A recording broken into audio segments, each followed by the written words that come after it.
आइए कहानी एक्सप्रेस के साथ एक सफर पर, जहां हर स्टेशन पर मिलेगा आपको एक ऐसा अनुभव जो आपके दिल को छू जाएगा। आपके लिए है यह सफर। आप तैयार हैं? तो चलिए, यह सफर शुरू होती है।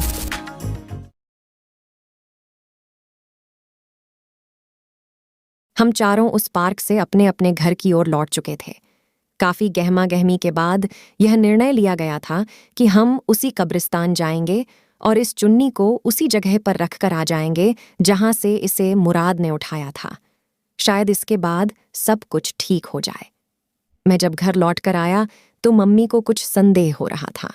उन्होंने शंका जताते हुए पूछा, कुछ तो बात है जो तुम लोग छिपा रहे हो?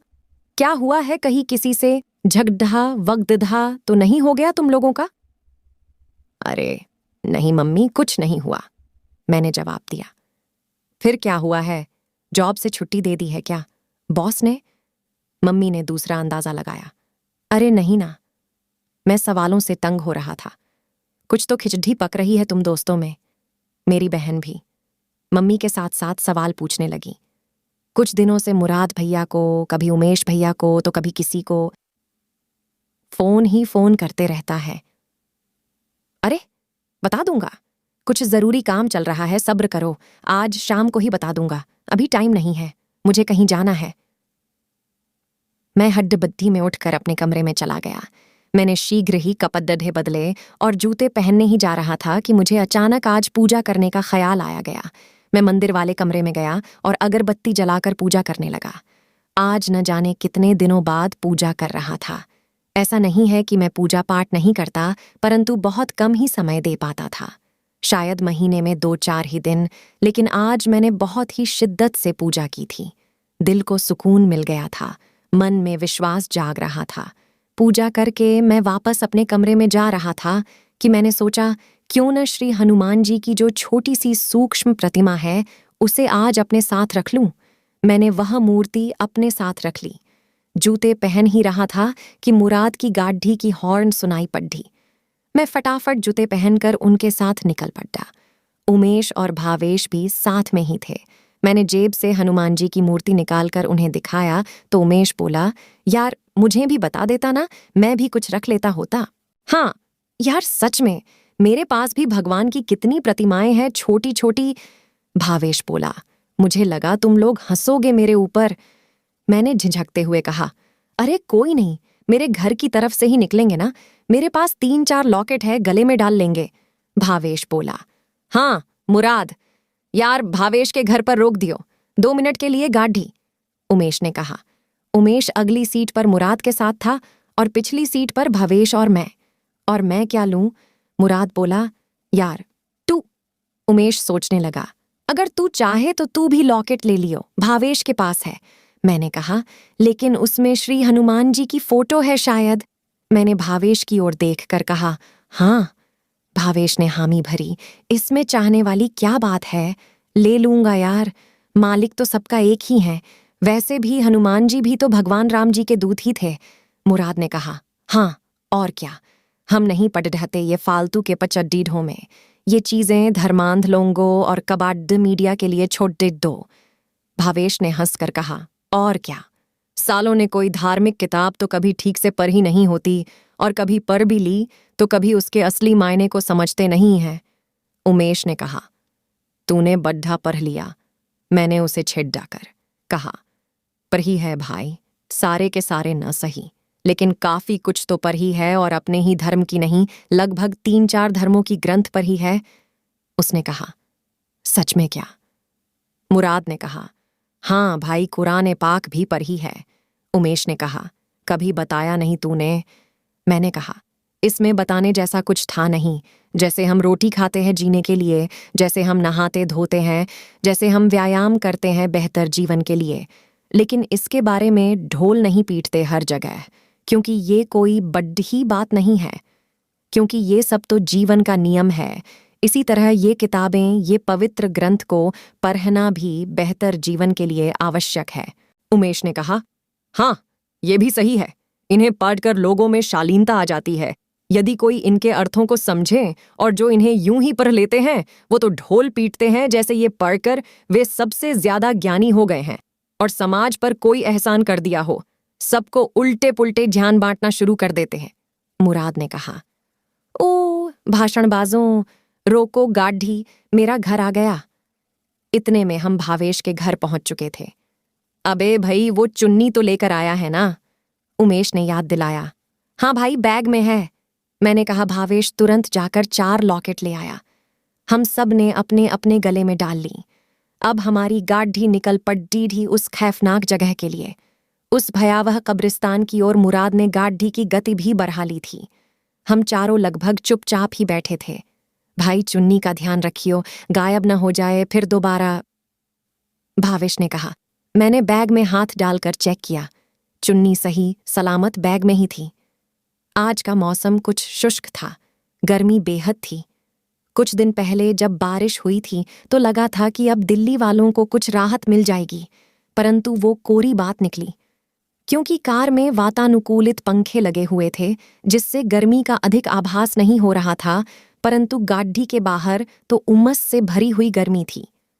हमारी गाढ़ी अपनी गति से आगे बढ़ रही थी। जैसे जैसे हमारी गाढ़ी मंजिल की ओर बढ़ने लगी, हमारे दिलों की धड़धकनें बढ़ने लगी थीं।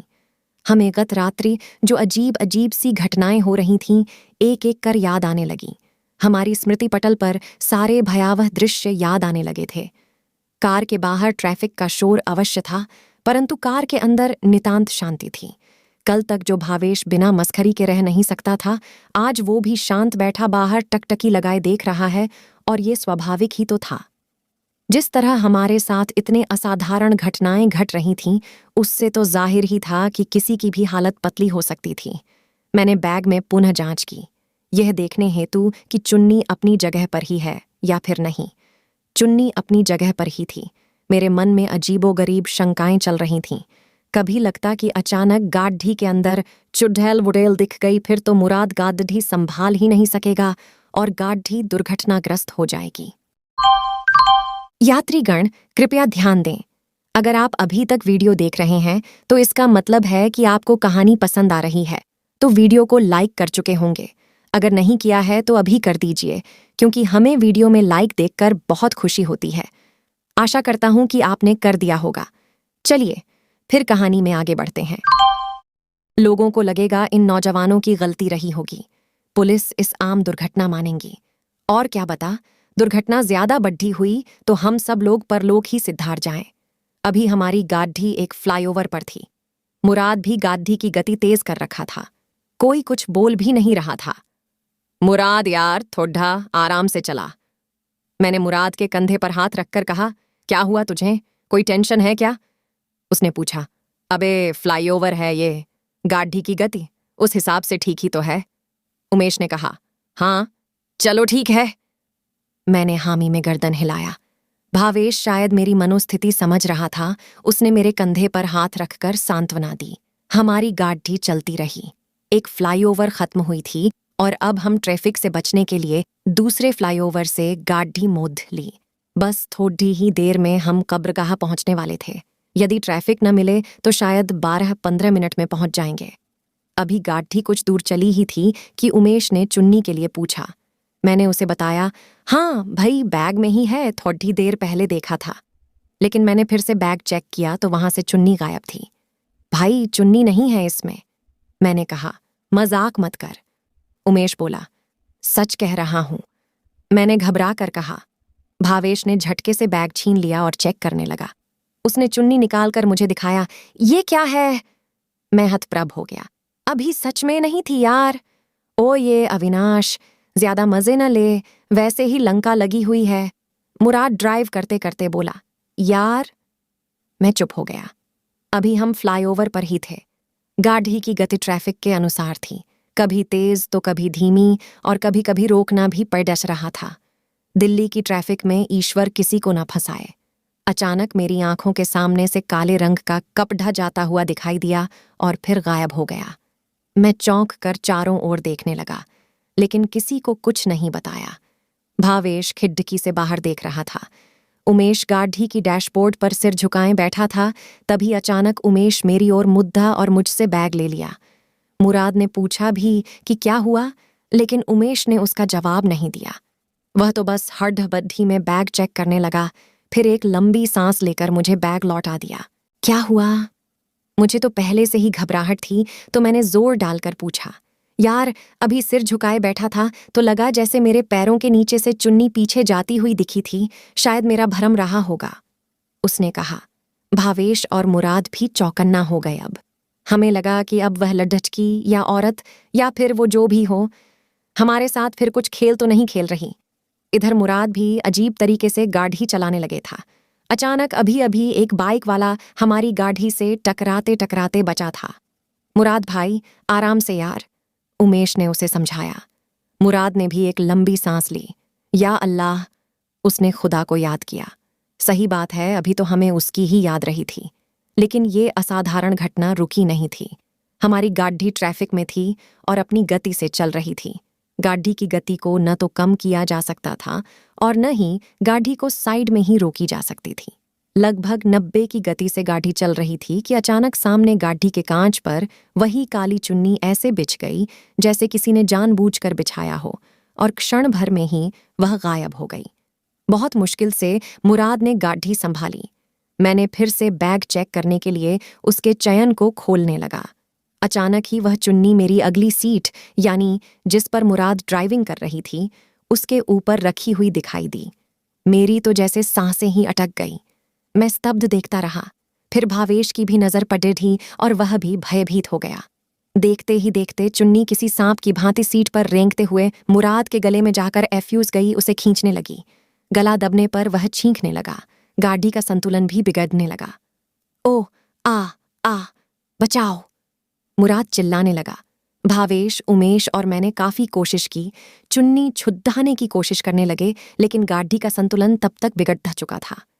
बाहर से लगातार हॉर्न की आवाजें आने लगीं।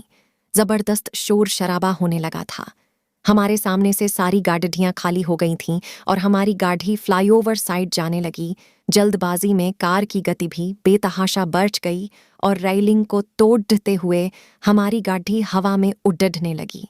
गाड़ी के उड़ने की साएं साएं की तेज आवाज आई।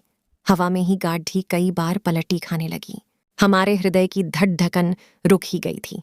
हमारी गाड़ी फ्लाईओवर से उड़कर नीचे वाली सड़क पर जा रही थी।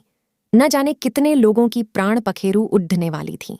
हवा में उड़ती गाड़ी में हम चारों भयावह तरीके से चिल्ला रहे थे। पूरी गाड़ी में उथल पुथल मच गई थी। ओह, आ, बचाओ! मुराद चिल्लाने लगा। भावेश, उमेश और मैंने काफी कोशिश की चुन्नी छुड़ाने की, लेकिन गाड़ी का संतुलन अब तक पूरी तरह बिगड़ा चुका था। बाहर से लगातार हॉर्न की आवाजें आने लगीं। जबरदस्त शोर शराबा होने लगा था। हमारे सामने से सारी ट्रैफिक खाली हो गई थी और हमारी गाड़ी फ्लाईओवर के रेलिंग की साइड जाने लगी। जल्दबाजी में कार की गति भी बेतहाशा बढ़ गई और रेलिंग को तोड़ते हुए हमारी गाड़ी हवा में उड़ने लगी। पूरी वीडियो देखने के लिए आपका बहुत बहुत धन्यवाद। अगर आपको हमारी कहानियां पसंद आ रही हैं तो वीडियो को लाइक करें और हमें आपकी मदद की बहुत ज़रूरत है। हमारे चैनल में सब्सक्राइबर बहुत कम है, तो हमारे साथ जुड़िए, हमारे चैनल को सब्सक्राइब करिए। इससे हमें और भी अच्छे अच्छे कहानियां बनाने के लिए मोटिवेशन मिलेगी और आप और बेहतरीन कहानी सुन पाएंगे। आप और भी बेहतरीन शानदार कहानियां सुनना चाहते हैं तो हमारे चैनल कहानी एक्सप्रेस को सब्सक्राइब करना ना भूलें। धन्यवाद।